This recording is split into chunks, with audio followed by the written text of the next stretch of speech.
Everyone wants to win. Everyone wants to win quickly and easily. No one wants to suffer the shame of failure or the shame of defeat. Indeed, if a strategy does not succeed, most species will just buckle down and work harder.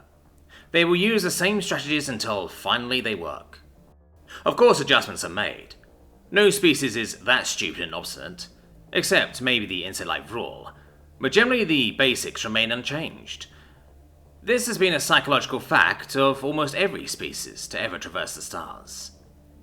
However, the humans are different. The humans are, how do I say this, prone to failure. I do not mean they are failures in any regards, I mean they control a solid quarter of the galaxy for Christ's sake. What I mean is that humans fail. A lot. They try things regardless of chances of success, and many times they fail. However, it's what they do after they fail that differentiates them from almost every other galactic species. The humans don't make small adjustments. Instead, they change everything from top to bottom. As a point in case, 10 years after humanity was introduced to the galaxy, their home was destroyed by the Tshirt, a race of nomadic warriors who had deemed humanity as unworthy. The humans put up a good scrap, but they were hopelessly outclassed by the Tshirt weaponry and experience. All the humans could do was evacuate as many people as they could. After that gigantic loss, any other species would keep on defending, keep on buying time, or at the very least they'd run and fight a guerrilla campaign. But the humans radically shifted their entire strategy.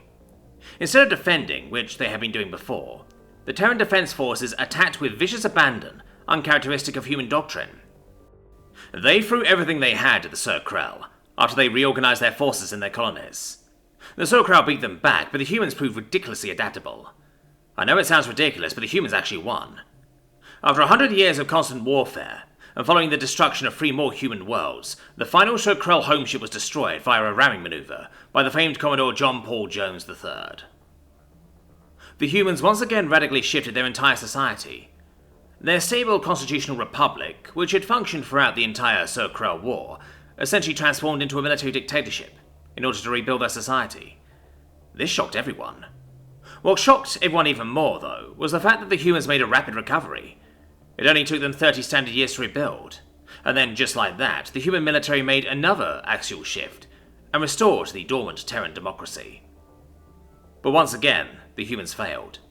Their economy went into a massive spiral due to piss-poor leadership and terrible decisions, and they were at the mercy of their creditors, precipitating a huge crash of the human currency, the Terran dollar. So what did the humans do when faced with this massive economic failure? Did their citizens rebel? Did their military reclaim control? Did they make tweaks to their economic system? Well, if you answer number 3, you'd be only partially correct. Instead of making small tweaks or passing a law or two, the humans radically transformed their economy.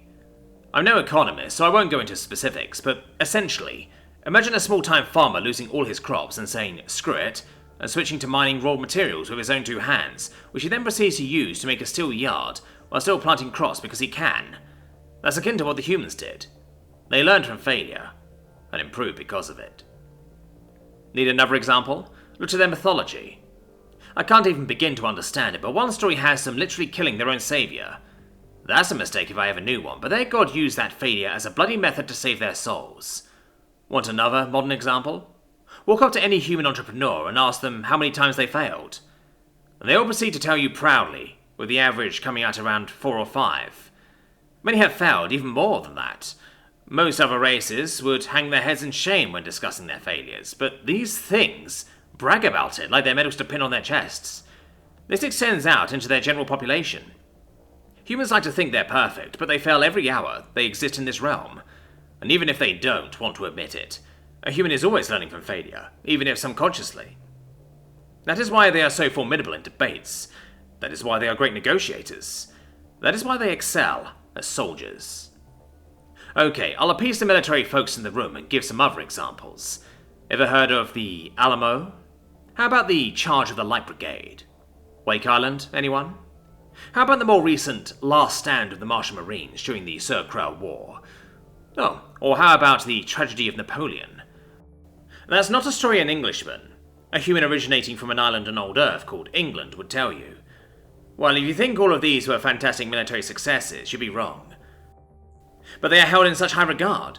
Surely there be victories, you say. No. Stop. You're wrong. The humans admire such actions because they failed bravely. I guess what this old Liachi is trying to say is that the humans do not fear failure. I do. You certainly do. Our race as a whole does. So does every other normal species. But the humans don't fear failure, which makes failure a human's greatest tool. They learn from it. They are shaped by it.